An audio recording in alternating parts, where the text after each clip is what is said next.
Hey Canucks fans, welcome to another edition of Ask Me Anything. I'm Clay Emo, I'm at Canuck Clay on Twitter, I'm at Clayton Emo on Instagram, I'm the founder of the GLCPC, the Good Looking Canucks Positivity Club. This is my Canucks take, all in one take. It's Clay's Canucks commentary for Sunday, December the 13th. This is where you get Canucks insight that's positive and timely. Hope you're having a great weekend. I'm enjoying my weekend of freedom after finishing my final exam for my master course, my master's degree on Friday night. Got Mickey kind of just chilling there. You can see he's had a pretty lazy weekend as well. And I just wrapped up recording a Zoom chat, resurrecting the series and starting with none other than my good friend and collab partner, Marie Huey. And I can't wait for you guys to see it. I'll release it tomorrow morning. Really good chat about anthems, about parody music, and about life in general. So look forward to that sometime tomorrow. Got 7 or 8 questions that I want to answer, all from YouTube. Some really good questions today. And let's get right into it because it's Sunday and that means it's time for Ask Me Anything. Jeebus Christ, not sure who that is, asked this. Congrats on your exam. Do you think that Quinn Hughes is capable of breaking Adrian O'Coin's Canuck record of 23 regular season goals in a full 82 game regular season schedule? So my answer is yes, Quinn Hughes is capable, but I'm not sure if he's going to do it. We don't often see Canucks defensemen piling up the goals. And I think we'd be happy with even 15 goals from Hughes or even 20 goals from Hughes. So 23 may be a tall ask. That's a goal every 4 games in a full season. Quinn Hughes certainly has the talent to do so, but he only had 8 goals last season in 68 games. So extrapolated, that's only 11 goals or so.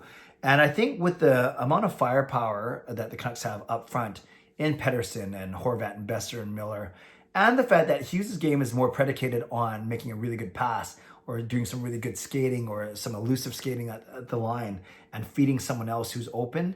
I think those 2 reasons make it difficult to say that he's gonna get the goal record for sure. Now, he certainly has the ability to, like I said, with his offensive skill, his hockey IQ. And we saw, especially in the playoffs, that he's not afraid to unleash a slap shot or a snap shot, or even a long wrist shot through traffic on the point, on the power play. But generally, I think you're hard-pressed to find a defenseman, at least in Canucks colors, that's going to score 23 goals in a season. So, yes, he's got the talent, but given the way he plays and given the way the team plays, I'm not sure if that's realistic, at least in the next few years. Maestro says, can you see Jim Benning becoming GM and president like Mike Gillis? Maestro, quite frankly, no, I don't. The Canucks have not replaced Trevor Linden since he departed a few summers ago. And they've left that president position open, and I don't see it going to Jim Benning. I don't think he needs extra work. I think they want him to focus on continuing to do a good job as the GM. And the Canucks have gone without a president for the past few seasons, and maybe they go like that for a little while. But if they do fill that position, I see them bringing someone else in and not necessarily giving more work to Jim Benning. Patrick Starr says this: do you think the Canucks will form a rivalry with an Eastern Canadian team?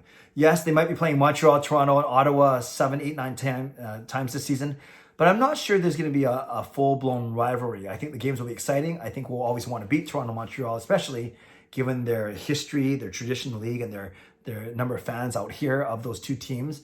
But unless there's a bad injury or a massive brawl or some playoff history, I don't think you're going to see what you call a true rivalry with any of those teams yet. I think Montreal's rivalry is still with Boston, Toronto, maybe with Montreal or Boston or Ottawa.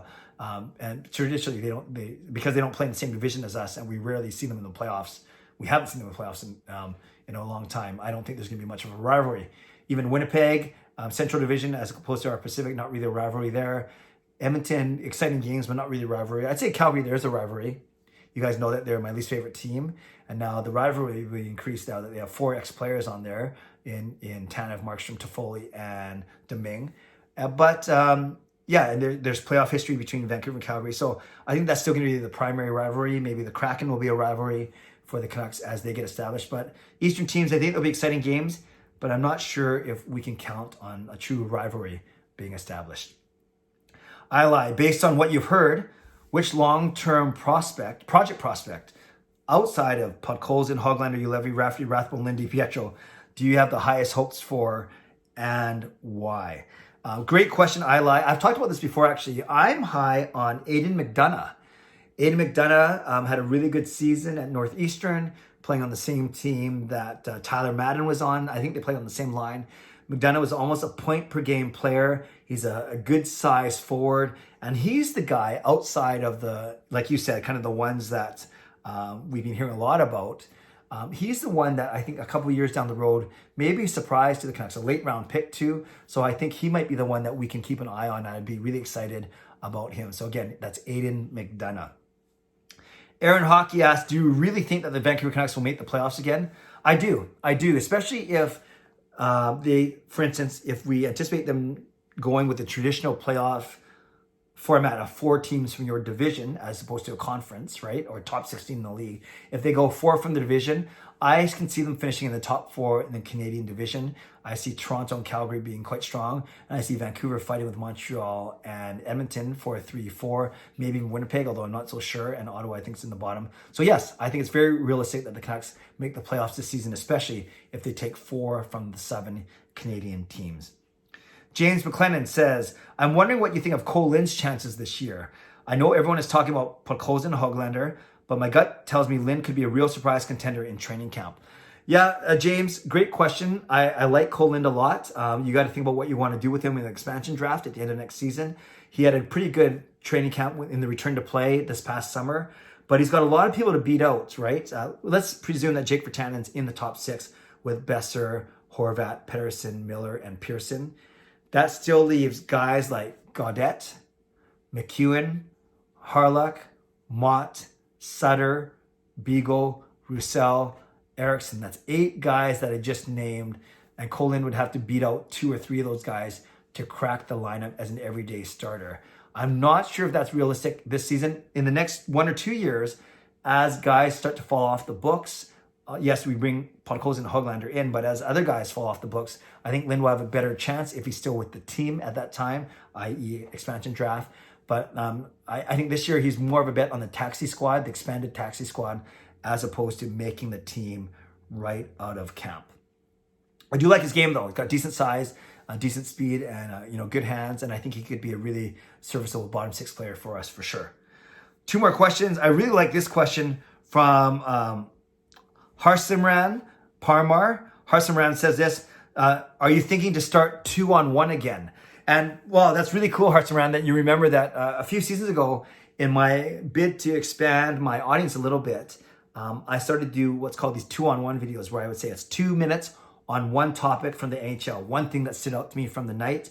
I enjoyed doing it. It showed that I knew what was going on in the league, but I didn't commit to it long term. And I'm kind of torn because I do want to show that I know what's going on in the NHL.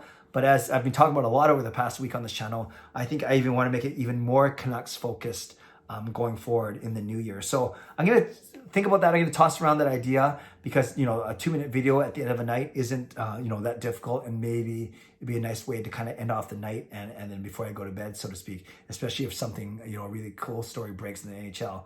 And I can still probably do that without taking away from my Canuck stuff. So really great question. And I'm glad that you remember that I did that a few years ago. So maybe it's time to resurrect that. We'll see.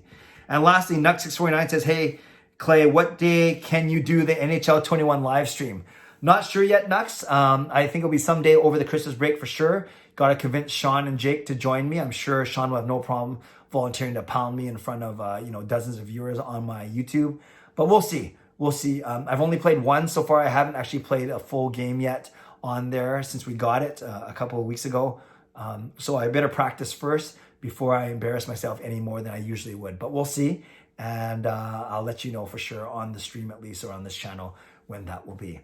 All right, Canucks fans, a lot of really good questions today. Thanks for indulging me. Thanks for sending those questions in. And leave a comment below if you have any reaction to any of my answers or if you want to offer an alternative answer to anything that I talked about. But please leave a comment below. I will read, react, and reply as always. And look forward to my chat with Marie Huey tomorrow morning.